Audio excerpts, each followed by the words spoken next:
নমস্কার। প্রথমেই আপনাদের জানাচ্ছি শুভ বিজয়ার প্রীতি ও শুভেচ্ছা। আপনাদের জন্য একগুচ্ছ হার্দিক শুভকামনা। আপনারা ভালো থাকুন, আপনারা সুস্থ থাকুন দেহে ও মনে। এটাই কিন্তু আমাদের একমাত্র কাম্য। আপনাদের জীবন আরো শান্তিময় হয়ে উঠুক, আপনারা আরো ভেসে যান আনন্দের আতিশয্যে। এটাই তো আমাদের কামনা, বলুন। এছাড়া আর কি আমরা কামনা করতে পারি? সামনে দীপাবলি, বাড়িতে বাড়িতে আলোর ঝলকানি, আপনাদের মনের দীপও জ্বেলে উঠুক, সারা বছর জ্বলতে থাকুক। হিন্দিতে একটা কথা আছে, জানেন তো, হর দিন দশেরা হর রাত দিওয়ালি। আপনাদের জীবনেও এই কথাটার বাস্তবায়ন ঘটুক, এই আশা নিয়েই শুরু করছি আজকের অনুষ্ঠান, সমস্যা এবং সমাধান। আপনারা তো জানেন যে শাস্ত্রকে নির্ভর করে এই অনুষ্ঠান, তা হলো জ্যোতিষশাস্ত্র।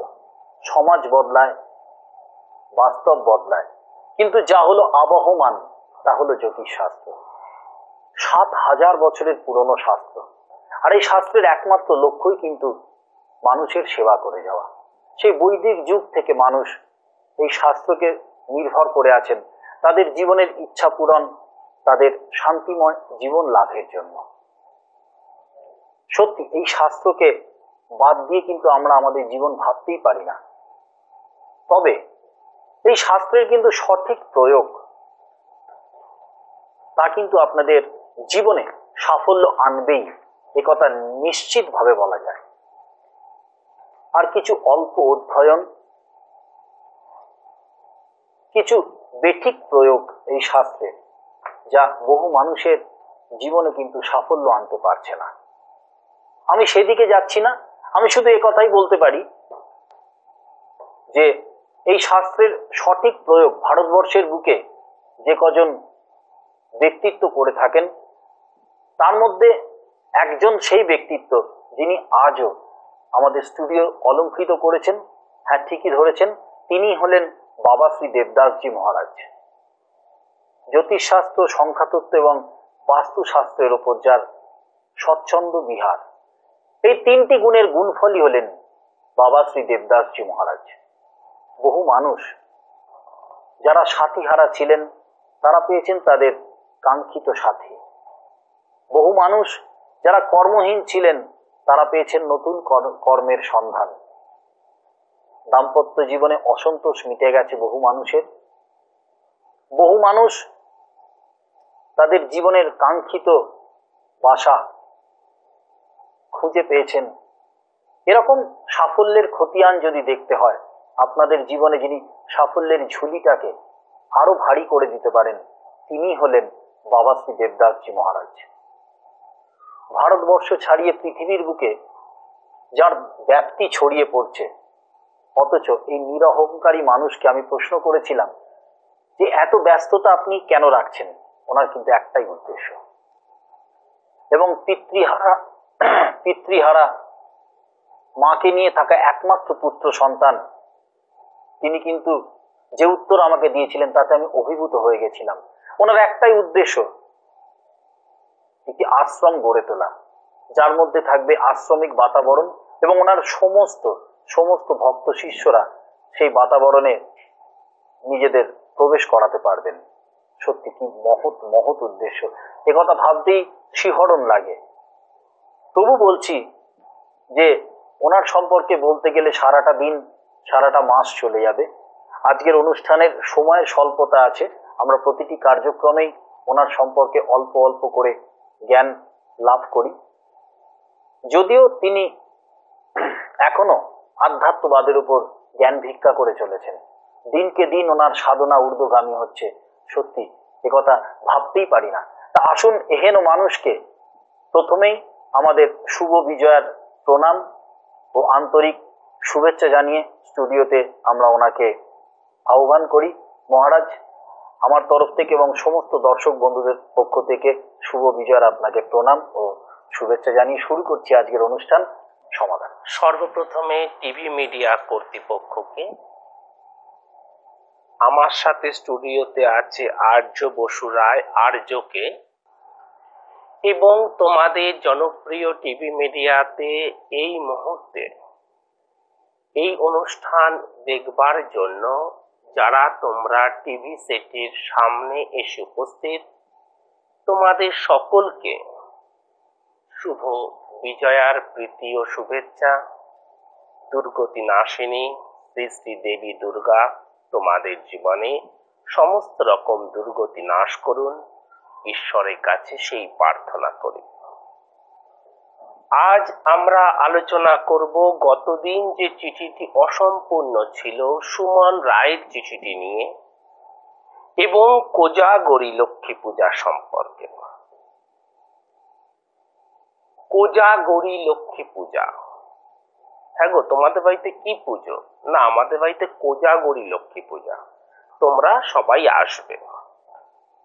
কোজাগরী লক্ষ্মী পূজা, লক্ষ্মী পূজা তো বুঝলাম লক্ষ্মী ধনের দেবী, কিন্তু কোজাগরী ব্যাপারটা কি? কোজাগরী ব্যাপারটা কি? কোজাগরী লক্ষ্মী পূজা তো ব্যাপার জেনে কি কাজ আছে? লক্ষ্মী পুজো লক্ষ্মী পুজো, নাড়ু করব, ফল কাটবো, পুজো করব, পুজো করে রাত্রি 10টা 10:30 বেজে যাবে, খাওয়া দেবো, ঘুমিয়ে পড়বো, পরদিন অফিস হয়ে গেল।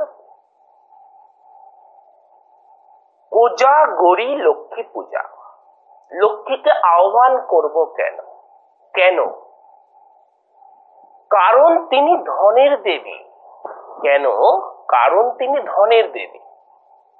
ধন ঈশ্বরের আশীর্বাদ। তুমি খুব পরিশ্রম করছো, কিন্তু যদি তুমি ঈশ্বরের আশীর্বাদ রূপে ধন না পাও, তবে তুমি কিন্তু তোমার জীবনের প্রয়োজনগুলো, তোমার পরিবারের প্রয়োজনগুলো মেটাতে পারবে না। তোমার ছেলে বা মেয়ে খুব ট্যালেন্টেড, কিন্তু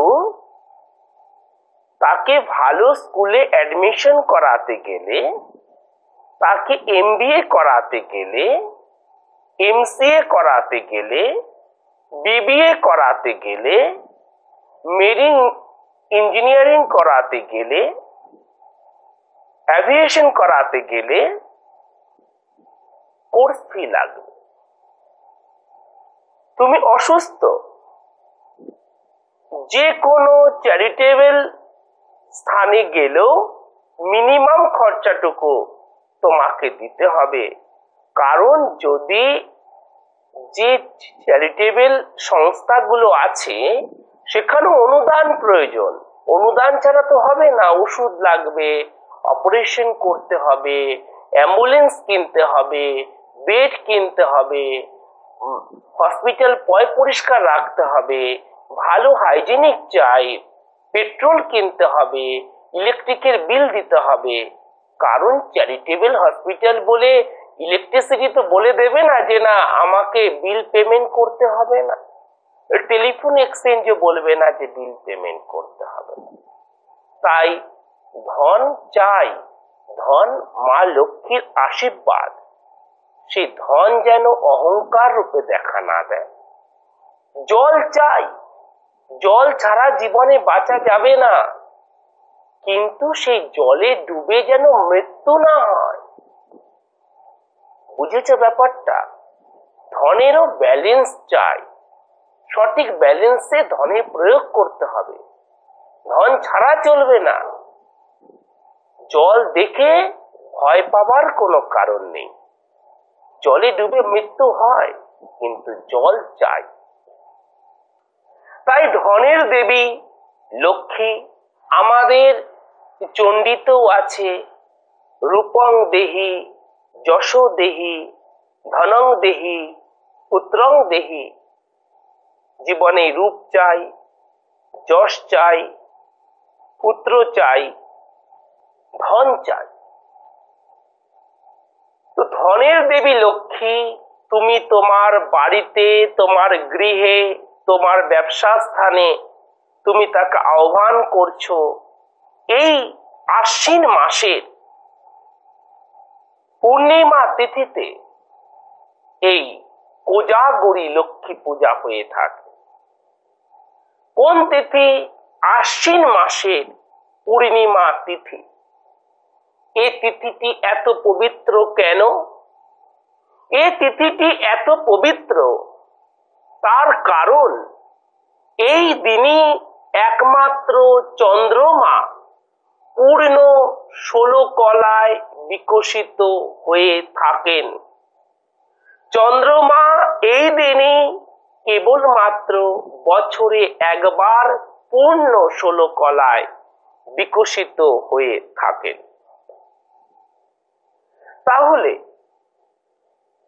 আশ্বিন মাসের পূর্ণিমাটাই হলো কোজাগরী লক্ষ্মী পূজা, বা আশ্বিনের পূর্ণিমাই হলো কোজাগরী লক্ষ্মী পূজা। লক্ষ্মী পূজা হবে সকালে বাজারে গেলে, বাজার করলে, প্রতিমা কিনলে, পুজো আর্চা করলে, প্রসাদ খেলে, ঘুমিয়ে পড়লে খুব পুণ্য হয়ে গেছে, আমি পূজা করেছি, তোমার স্ত্রী পূজা করেছে, মা পূজা করেছেন বা মেয়ে পূজা করেছে। কোনো কি শুভ ফল পেলো? লক্ষ্মী পূজা করেও দেখছো দারিদ্রতা কাটছে না। কেন? পেমেন্ট গুলো আটকে যাচ্ছে, স্যালারিতে প্রবলেম হচ্ছে, অর্থ সঞ্চয়ে সংকট হচ্ছে, আর্থিক টেনশন থেকে যাচ্ছে। কেন?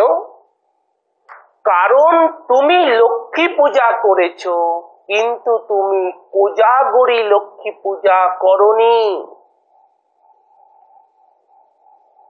লক্ষ্মী পূজা যে কোনো দিনই করা যায়, কিন্তু কোজাগরী লক্ষ্মী পূজা শুধুমাত্র আশ্বিন মাসের পূর্ণিমা তিথিতে, যেদিন চন্দ্র 16 কলায় বিকশিত হয়ে থাকেন, সেদিনই এই পূজা হয়।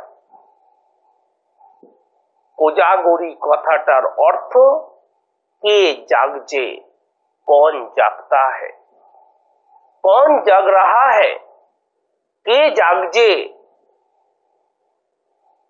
অর্থাৎ কোজাগরী লক্ষ্মী পূজা করলে এবারে মাকে তুমি আহ্বান করেছো, মা আমাকে তুমি ধন দাও, তুমি ধনশক্তি দাও, আর্থিক কষ্ট, আর্থিক টেনশন আমার জীবন থেকে চিরদিনের জন্য তুমি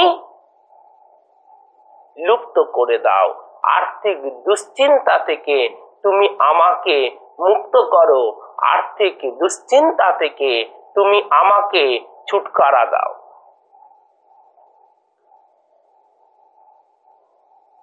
আমরা অমৃতের সন্তান, মানুষ অমৃতের সন্তান। অমৃতের সন্তান হয়ে তুমি ঈশ্বরের কাছে প্রার্থনা করেছ, কোটি কোটি ভক্ত প্রার্থনা করেছে। এবারে মা আসেন, মা এসেছেন। কখন? মা বলেছেন, শাস্ত্রে লেখা আছে, শাস্ত্র বাক্য। মা বলছেন, আমি এই পূর্ণিমা রাতে, যেদিন 16 কলায় চন্দ্র বিকশিত হয়, শাস্ত্রে লেখা আছে চন্দ্রমা এই দিন অমৃত বর্ষা করেন পৃথিবীর ওপর।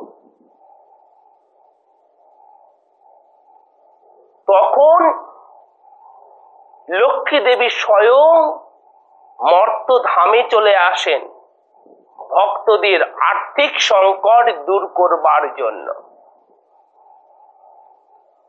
তিনি এসে দেখেন কার কার অর্থের প্রয়োজন আছে। তুমি আসতে বলেছ, তুমি আর্যকে তোমার বাড়িতে নিমন্ত্রণ করেছ, তোমার বাড়ির লাইট অফ, দরজা বন্ধ, আলো জ্বলছে না, কেউ রিসেপশন করার জন্যও নেই, কেউ অভ্যর্থনা করার জন্যও নেই। আর্য যাওয়ার ইচ্ছে থাকলেও আর্য যাবে কি করে?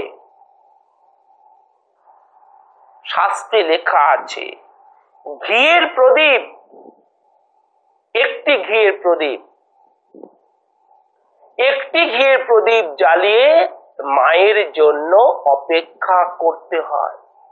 মা আসবেন, তিনি যেন দেখেন যে তোমার ঘর খোলা আছে। খোলা বলে আমি বলছি না যে সমস্ত দরজা জানলা খুলে রেখে দাও, বাইরে গ্রিল আছে, তারপরে কপাট আছে, তো গ্রিলে তালা দিয়ে দাও, কপাটটা খুলে রেখে দাও।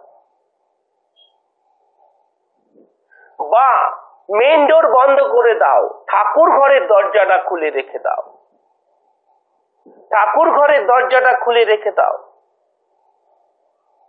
মা আসবেন, আমি বলছি না, শাস্ত্রে লেখা আছে। আশ্বিন মাসের পূর্ণিমায় মা স্বয়ং আসেন, তিনি ধন দান করতে আসেন, ধন দান করতে আসেন। তোমাকে শুধু এই পূর্ণ শুভ তিথিতে শুধু তোমাকে তার থেকে ধন নিতে হবে, ধন প্রার্থনা করে ধন ভিক্ষা নিতে হবে। 10 জন দিলে তোমার ঝুলি ভরবে না, আর মা দিলে তোমার ঝুলিতে ধরবে না, উপচে পড়বে। তাই কোজাগরী মা বলেছেন, আমি দেখব কে জাগছে। ঘিয়ের প্রদীপ জ্বালিয়ে যদি স্বামী স্ত্রী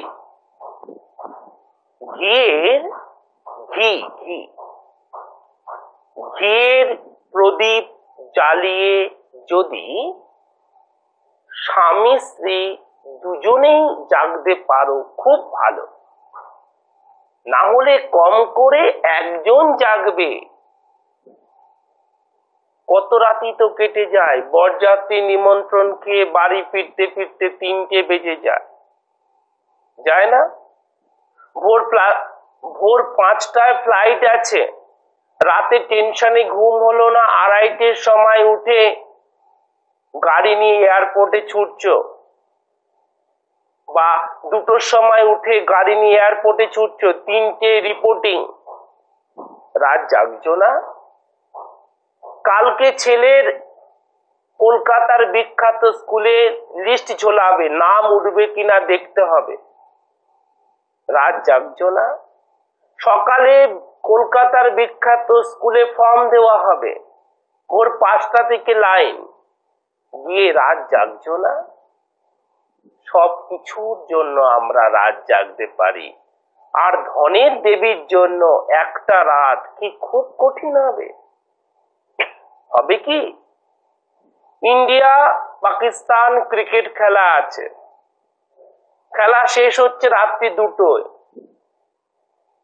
রাত জাগছো না? ইন্ডিয়ান টাইম রাত্রি 2টো, ইন্ডিয়ান টাইম রাত্রি 4টে, খেলা শেষ হচ্ছে, বিদেশের মাটিতে খেলা হচ্ছে, রাত জাগছি না? জাগছি। রোগী রোগের জন্য জাগে, ভোগী ভোগের জন্য জাগে, ভক্ত ভগবানের জন্য জাগে। আর্থিক সমস্যা সমাধান করবার জন্য তোমাকে মায়ের স্মরণে, লক্ষ্মী রূপী ভগবানের স্মরণেই তোমায় আসতে হবে, লক্ষ্মী রূপী এই রূপেরই সাধনা করতে হবে। আমরা রাত জাগছি, তা সঠিক জায়গায় জাগো, তোমার উপকার হবে, তোমার পরিবারের কল্যাণ হবে।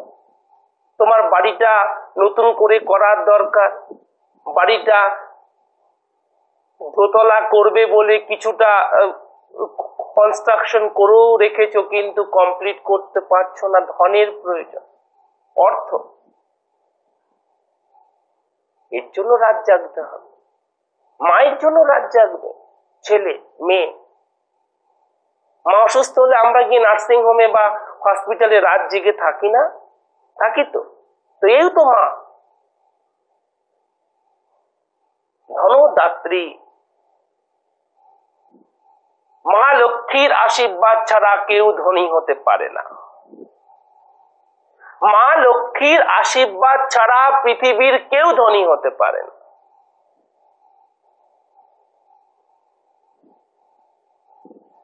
মা লক্ষ্মীর আশীর্বাদ থাকলে কখনোই আর্থিক সংকট জীবনে থাকবে না, অর্থ সমস্যা হয়ে দাঁড়াবে না। তাই রাত জাগতে হবে। কোজাগরি মানেই কে জাগছে, কে জাগছে এই লক্ষ্মী পূজার পরে, কে জাগছে? ভোরবেলা 5টার সময় তুমি প্রদীপ ছেড়ে গিয়ে ঘুমোতে পারো। 5টা 5 AM রাত জাগতে হবে, না হলে লক্ষ্মী পূজা হবে কিন্তু কোজাগরি হবে না। কোজাগরি লক্ষ্মী পূজা কিন্তু হবে না। কেমন? এবারে বলবো, লক্ষ্মী পূজা করতে গেলে মায়েরা লাল বস্ত্র পরবে আর বাবারা হলুদ বস্ত্র পরবে, হলুদ বস্ত্র। আমি বলে দেব তোমাদেরকে লক্ষ্মীর ধ্যান, লক্ষ্মীর ধ্যান বলবো, বলে দেব অঞ্জলি মন্ত্র। লক্ষ্মীর ধ্যানটা খুব জরুরি লক্ষ্মী পূজা করতে গেলে। দীপদান মন্ত্র, দীপদান মন্ত্র, দীপটা যে জ্বালাবে তার মন্ত্র। সবার আগে দীপদান মন্ত্রটাই বলে দেই। লক্ষ্মী পূজার যে দীপ জ্বালাবে সেই দীপের মন্ত্র আছে, মন্ত্র ছাড়া কিন্তু দীপ শুদ্ধ হবে না। মন্ত্র লেখো, অগ্নি জ্যোতি রবি জ্যোতিষ চন্দ্র জ্যোতি তথৈব চ। নিচে লেখো, উত্তম সর্বজ্যোতিষাং দীপহয়ং প্রতি গৃহোত্তম। এই মন্ত্রে তোমাকে দীপ জ্বালাতে হবে, তোমাকে দীপ জ্বালাতে হবে। ঠিক আছে, এবারে আমি তোমাদেরকে বলে দেব ধনদা মন্ত্র। লক্ষ্মীর মা লক্ষ্মীর ধ্যান মন্ত্র ছাড়া লক্ষ্মী পূজা সম্পূর্ণ হবে না।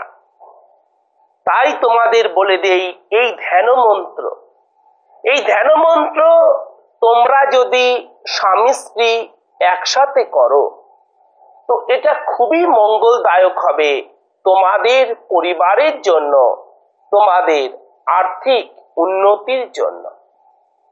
লেখো, ওম কান্তা কাঞ্চন সন্নিভং হিম গিরি প্রখোষ চতু ভি গজই। নিচে লেখো, হস্ত ক্ষিপ্ত হিরণ্যায় মৃত ঘটল রাশি চমানাং শ্রিয়ম। নিচে লেখো, বিভ্রাণাং বরমজ যুগ্ম মভয়ং হস্ত কিরীট জলাং। নিচে লেখো, ক্ষৌমা বদ্ধ নিতম্ব বিম্ব ললিতাং বন্দে হর বিন্দু স্থিতাং। এই মন্ত্র তোমরা অবশ্যভাবে তোমরা জপ করবে, লক্ষ্মীর ধ্যান করবে। মায়েরা লাল বস্ত্র পরে, বাবারা হলুদ বস্ত্র পরে আসনে বসে তোমরা মা লক্ষ্মীর ধ্যান করবে। আর তোমরা সেদিন অবশ্যভাবে নিরামিষ খাবার খাবে এবং তোমরা কলা পাতায় খাবার খাবে এবং তোমরা কলা পাতায় খাবার খাবে। এরপরে বলে দেই মা লক্ষ্মীর পুষ্পাঞ্জলি মন্ত্র। লাল ফুল হলুদ ফুল থাকতেই হবে মা লক্ষ্মীর এই পুষ্পাঞ্জলিতে। ওম নমস্তে সর্ব দেবানাং বড় দাসী হরিপ্রিয়ে যা গতিস্তৎ প্রপো নানাং সা মে ভুয়াস্ত দচ্চনাথ। এই মন্ত্রে তোমরা 3 বার মা লক্ষ্মীর পুষ্পাঞ্জলি করবে। এরপরে তোমাদের বলে দেই মা লক্ষ্মীর প্রণাম মন্ত্র। ওম বিশ্ব রূপস্য ভাজ্যাসে পদ্মে পদ্মালয়ে শুভে, নিচে লেখো, সর্বত্র পাহি মাং দেবী মহা লক্ষ্মী নমস্তুতে। এই মন্ত্রে 3 বার মা লক্ষ্মীকে তোমরা প্রণাম করবে। কেমন? আমি তোমাদের এগুলো সবই বলে দিলাম, শুধু বাকি থাকলো ধনদা কুবের মন্ত্র। ধনদা কুবের মন্ত্র, এই ধনদা কুবের মন্ত্র তোমাদের জপ করতে হবে, খালি মাথায় নয়। খালি মাথায় জপ করা যাবে না, সেখানে মাথায় তোমাকে একটা কাপড় বেঁধে নিতে হবে।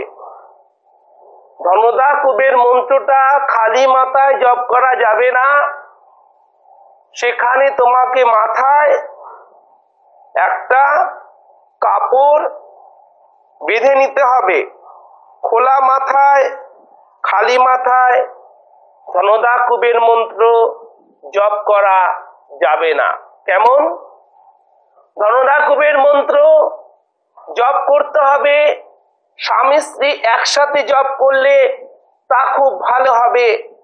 একটা রূপার কয়েন, যদি রূপার কয়েন না হয় সাধারণ কয়েন, স্বর্ণ কয়েন বা স্বর্ণ মুদ্রা বা রূপার মুদ্রা বা সাধারণ মুদ্রা মানে টাকা, কাঁচা টাকা, তার সাথে ধান এবং দুব্য, ধান এবং দুব্য, এই দিয়ে তোমরা ধনদা কুবের মন্ত্রটাকে তোমরা জপ করবে, হাত জোর করে তোমরা জপ করবে।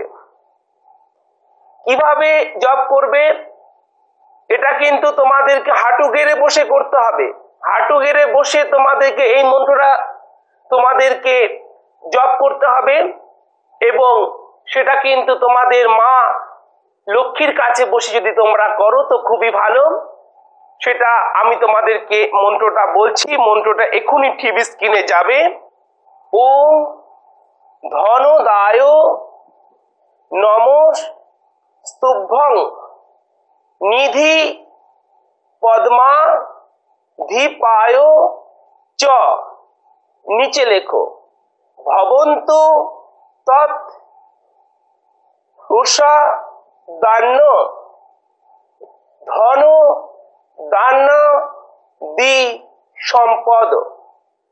এই মন্ত্রটা তোমরা 11 বার জপ করলে খুবই ভালো, কম করে 3 বার জপ করবে এবং ওই কাঁচা টাকাটা তোমরা সযত্নে কিন্তু তোমাদের ঘরে সঞ্চয় করবে এবং কোনো অবস্থাতেই ওই টাকাটা খরচা করবে না।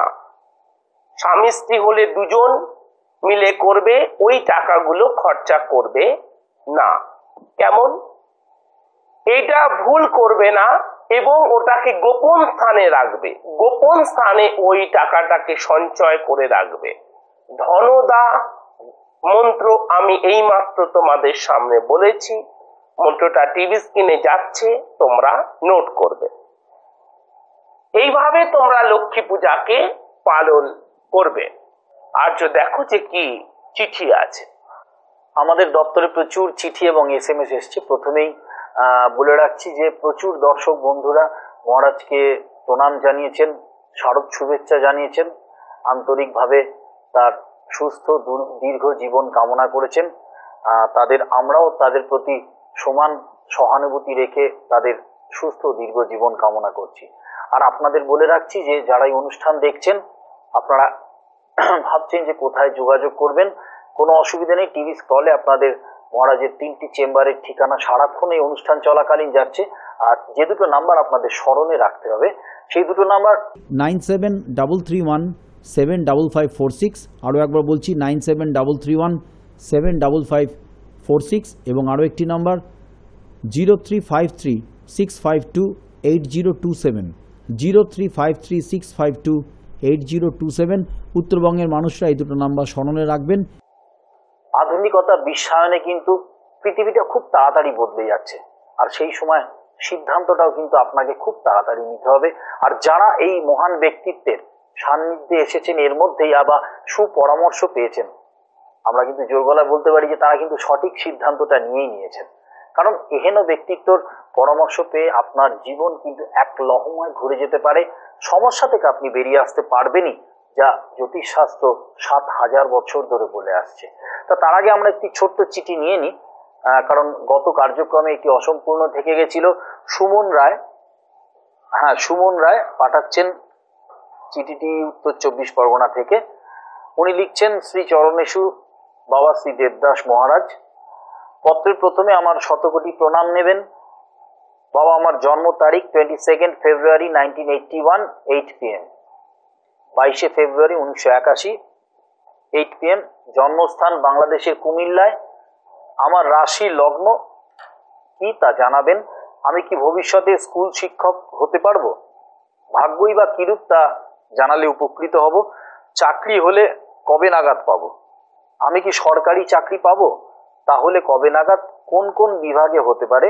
পত্রের শেষেও আপনাকে আবার শতকোটি প্রণাম জানালাম। সুতরাং উনি টিচিং প্রফেশনে আসতে পারবেন কিনা, স্কুল শিক্ষক হতে পারবেন কিনা, এটাই ওনার একমাত্র জিজ্ঞাসা। তার সঙ্গে উনি জানতে চাইছেন যে সেটি বেসরকারি না সরকারি চাকরি হবে। হ্যাঁ বাবা, আমি আগের দিন তোমার ছকটা এঁকে উপস্থাপন করেছিলাম, আজকেও আমি তোমাদেরকে উপস্থাপন করে দেখাবো। তাহলে তোমার যেটা প্রশ্ন যে তুমি স্কুল টিচার হতে পারবে কি না। সুমন রায় বাবা, তোমার জন্মকুণ্ডলিতে এ ঘরে কোনো গ্রহ নেই, এ ঘরে কোনো গ্রহ নেই, এ ঘরে কোনো গ্রহ নেই। এখানে আছে রাহু, এ ঘরে কোনো গ্রহ নেই। লগ্ন বৃহস্পতি, শনি, চন্দ্র। এ ঘরে কোনো গ্রহ নেই, এ ঘরে গ্রহ নেই, এ ঘরে গ্রহ নেই। বুধ, শুক্র, কেতু, মঙ্গল, রবি, এখানে গ্রহ নেই। তাহলে বাবা তোমার প্রশ্ন যে তুমি সরকারি চাকরি পাবে কিনা। তোমার প্রশ্ন আমি কি সরকারি চাকরি পাবো, তাহলে কবে নাগাদ, কোন কোন বিভাগে হতে পারে, এই তোমার প্রশ্ন। তুমি স্কুল শিক্ষক হতে চাও, ভাগ্য কেমন তা জানালে ভালো হবে। তাহলে বাবা তোমার যে বয়স 81 সালের ফেব্রুয়ারিতে তোমার জন্ম, সুতরাং 19 আর এদিকে হলো 8 বছর, তোমার এখন 27 বছর বয়স হলো। 2010 সালের মার্চ মাসের 16 তারিখের পর তোমার সরকারি চাকরির যোগ হচ্ছে বা আছে। তুমি এসএসসিতে তুমি ট্রাই করো, তোমার সরকারি চাকরির যোগ আছে, তোমার সরকারি চাকরি হবে। তাহলে সরকারি চাকরি হবে কিনা সে প্রশ্নের উত্তর দিলাম, কবে হবে তারও উত্তর দিলাম। বাবা, তুমি অবশ্য স্কুল শিক্ষক হতে পারবে। একজন আদর্শ শিক্ষক হবার জন্য এই কুণ্ডলী তোমায় সাপোর্ট করে। তোমার জন্ম কুণ্ডলীতে একটা রাজযোগ আছে, একটা গজকেশরী যোগ আছে। কিন্তু ভয় পাবে না, দুঃখ পাবে না, যোগটা ইনঅ্যাক্টিভ অবস্থায় পড়ে আছে। এটা এই বৃহস্পতি আর চন্দ্র হচ্ছে গজকেশরী যোগ, কিন্তু শনিটা মাঝখানে ঢুকে শনি আর চন্দ্র একটা বিষ যোগ তৈরি করে বসে আছে। এটা বিবাহিত জীবনের সুখ শান্তিকে নষ্ট করে। এটা বিবাহিত জীবনের সুখ শান্তিকে নষ্ট করে, সব কাজে বিলম্ব আনে, সব কাজে বাধা আনে, দাঁতের সমস্যা আনে, দাঁতের সমস্যা আনে, অর্শ বা পাইলস আনে, অর্শ বা পাইলস আনে, সর্দি কাশি কাফ অ্যান্ড কোল্ডের সমস্যা আনে, সর্দি কাশি কাফ অ্যান্ড কোল্ডের সমস্যা আনে, মনে ভীষণ দুশ্চিন্তা আনে, মনে ভীষণ দুশ্চিন্তা আনে। কিন্তু ভয় পেও না, আবার বলছি, এই শনি চন্দ্র বিষ যোগের জন্য এই সমস্যাগুলো আসে। কিন্তু তোমার বৃহস্পতি চন্দ্র গজকেশরী আছে তো, শনি চন্দ্র বিষ যোগে প্রতিকার হলেই তোমার গজকেশরী অ্যাক্টিভেট হয়ে যাবে। আর তোমার জীবনে 36 বছর 7 মাসের পরে উচ্চ প্রতিষ্ঠা হবে, উচ্চ প্রতিষ্ঠা হবে তোমার জীবনে। তোমার জন্মকুণ্ডলীতে শুক্র ভালো আছে, কেতু ভালো আছে, রবি ভালো আছে, বৃহস্পতি ভালো আছে, বৃহস্পতি ভালো আছে। বৃহস্পতি তোমার সপ্তম পতি এবং চতুর্থ পতি হয়ে লগ্নে বসে আছে। এ তোমায় ধন সম্পদ দেবে জীবন, চিন্তার কোনো কারণ নেই। একটি ভালো কুণ্ডলী তোমার, একটি ভালো জন্মছক, চাকরি তোমার হবেই, সরকারি চাকরি। এসএসসি তুমি দাও, তুমি তাতে সফল হবে। 2010 সালে মার্চ মাসে 16 তারিখের পর হবে। আপাতত কোনো বেসরকারি কাজে তুমি মন দিতে পারবে, নিজেকে এসএসসির জন্য আরো সুন্দরভাবে তৈরি করতে পারবে। তোমার পক্ষে শুভ তারিখ, শুভ রং বলে দেব। শুভ রং তোমার জন্য হালকা সবুজ, উজ্জ্বল সাদা, ক্রিম কালার, হালকা সবুজ, উজ্জ্বল সাদা, ক্রিম কালার। তোমার জন্য শুভ দিক বলে দিচ্ছি, শুভ দিক পূর্ব এবং দক্ষিণ, পূর্ব এবং দক্ষিণ। মিথুন রাশির মেয়ের সাথে বিয়ে শুভ হবে না। আর শ্রবণা নক্ষত্র মকর রাশির মেয়ের সাথে বিয়ে অশুভ। মীন লগ্নের মেয়ের সাথে বিয়ে অশুভ। তুমি প্রতি সোমবার লবঙ্গ দিয়ে সাদা চন্দনের টিপ তুমি কপালে নেবে। তুমি লবঙ্গ দিয়ে সাদা চন্দনের টিপ তুমি কপালে নেবে এবং ওং শ্রী মহাকাল রুদ্র দেবায় নমঃ এই মন্ত্রটা তুমি জপ করবে। তোমার জন্য যে সমস্ত রং শুভ তোমাকে আমি বলে দিলাম। তোমার জন্য যে সমস্ত নাম্বারগুলো শুভ হবে বলে দিচ্ছি। 4, 5, 6, 8, 13, 14, 15, 17, 22, 23, 24, 26, 31 যে কোনো শুভ কাজ এইসব তারিখে করলে তোমার পক্ষে তা বেশি শুভ হবে।